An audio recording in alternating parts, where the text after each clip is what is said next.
Kalau kita melihat beberapa sejarah, orang yang ilmunya banyak tetapi belum belajar ilmu tasawuf, maka yang ada adalah bukan keyakinan tetapi syak, keraguan. Kita contoh nih, Imam Al-Ghazali rahimahullah dikisahkan dalam Syarah Bidayatul Hidayah bahwa beliau itu orang yang menguasai berbagai disiplin ilmu yang luar biasa, tapi beliau belum terjun dalam dunia tasawuf.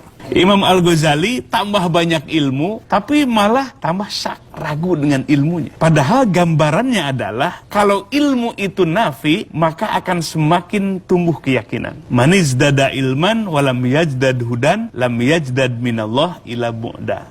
Barang siapa yang bertambah ilmu tapi tidak tambah hidayahnya, maka tambah ilmunya tambah jauh dari Allah. Nah, itu seperti ilmunya iblis. Pinter iblis itu, tapi kebelinger. Kenapa? Hatinya kotor. Nah, manusia walaupun banyak belajar ilmu, tapi kalau hatinya kotor, nggak belajar ilmu tasawuf, maka seperti iblis. Jadi ilmunya itu untuk menipu. Tambah ilmunya tinggi, korupsinya tambah besar. Nah, kita ke Imam Al-Ghazali lagi ini. Nah, Imam Al-Ghazali tambah ilmu tapi tidak mendapatkan keyakinan dalam batinnya, malah yang ada keraguan. Maka pada akhirnya Imam Al-Ghazali itu di satu waktu sholat dengan adiknya, namanya Ahmad Al-Ghazali. Imam Al-Ghazali jadi imam, adiknya Ahmad Al-Ghazali jadi makmum. Setelah selesai sholat, adiknya ini malah sholat lagi, sholat mu'adah, ya, sholat karena merasa yang pertama tidak sah. Lalu Imam Al-Ghazali melihat itu, wah, hatinya tambah apa? Marah, seperti kesinggung. Akhirnya pergilah ke ibunya, kemudian dipanggil adiknya Ahmad Al-Ghazali. Ketika disidang oleh ibunya, kata Ahmad Al-Ghazali, ya, aku sholat mu'adah, aku mengulangi sholat karena aku merasa tidak sah diimami oleh kakakku. Wah, Imam Al-Ghazali sudah merah saja wajahnya. Kata Imam Al-Ghazali, hei adikku, kenapa engkau mu'adah? Kenapa engkau merasa tidak sah sholat diimami oleh aku? Maka Imam Ahmad Al-Ghazali menjelaskan, ketika aku sholat, aku melihat di gamismu itu berlumur darah.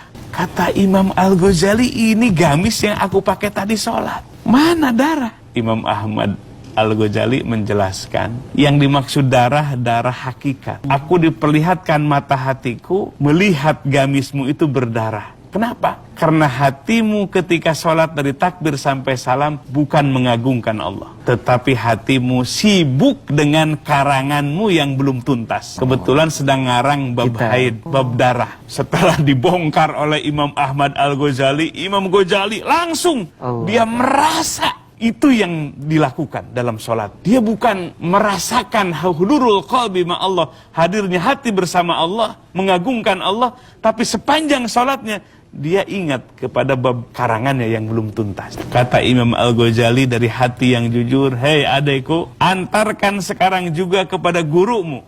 Aku ingin berguru. Maka pada akhirnya dihantarkanlah Imam Al-Ghazali menuju kepada gurunya Imam Ahmad Al-Ghazali.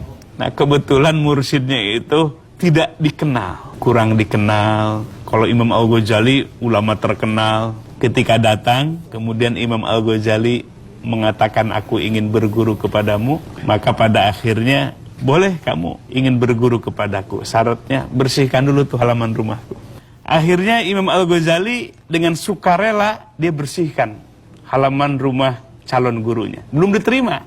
Setelah selesai bersih, kemudian gurunya itu memerintahkan kembali, masih ada yang tersisa wahai Al-Ghazali.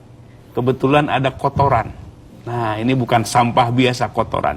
Kamu ambil, jangan menggunakan alat. Di situ Imam Al-Ghazali mikir, masih emosional. Lama-lama kemudian Imam Al-Ghazali berpikir, ingat kepada perintah Allah, di mana Allah perintahkan kepada iblis, usjudu li adama fasajadu illa iblis. Dia ingat ketika iblis diperintahkan oleh Allah sujud kepada Adam alaihissalam, tidak mau sujud.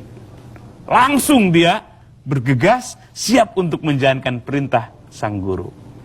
Maka pada akhirnya kotoran itu akan diambilnya, dan pada akhirnya Al-Ghazali, stop, selesai tugasmu. Maka apa yang dilihat oleh gurunya, hati Imam Al-Ghazali sudah bersih.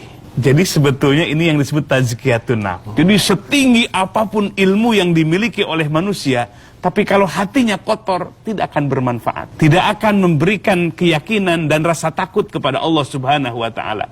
Innama yakhshallaha min ibadihil ulama. Sesungguhnya yang takut kepada Allah adalah al-ulama. Jadi kalau tambah ilmu tapi tidak takut kepada Allah, bukan ulama, bukan orang ilmuwan, bukan orang yang berilmu. Tandanya orang yang berilmu itu tambah ilmunya, tambah takut kepada Allah Subhanahu wa Ta'ala. Maka setelah itu Imam Al-Ghazali disuruh pulang. Kamu udah pulang. Maka Imam Al-Ghazali ketika itu mendapatkan satu ilmu yang luar biasa. Dan dia sampaikan di hadapan murid-muridnya. Aku baru saja mendapatkan ilmu yang sangat berharga. Apa yang selama ini aku ajarkan kepada kalian, dan tempat ini, maksudnya pesantren, madrasah, hanya tempat main anak-anak saja. Jadi mengajarnya, belajarnya seperti anak kecil main saja. Karena tidak dengan hati yang bersih, tidak hati yang ikhlas mengajarnya, dakwahnya. Maka sekarang aku mendapatkan ilmu yang jauh lebih berharga, yang jauh lebih berkualitas. Itulah ilmu tasawuf, mampu membersihkan jiwa seperti Imam Al-Ghazali, sehingga ilmu yang ada nafi menjadi bermanfaat adanya. Kenapa? Karena cahaya Allah masuk ke dalam hati yang bersih. Jadi kalau dalam kitab Hikam, Syekh Ibnu Athaillah As-Sakandari rahimahullah mengatakan, cahaya Allah itu masuk dukhulun fil qalbi. Tetapi ketika di dalam hati itu banyak gambaran-gambaran dunia, kotoran-kotoran hati, maka cahaya itu melesat kembali ke asal muasalnya, kembali kepada Allah. Maka hatinya tidak digerakkan oleh cahaya Allah. Kenapa? Karena hatinya kotor. Inilah pentingnya kita belajar ilmu tasawuf dengan proses tazkiyatun nafsi, pembersihan jiwa.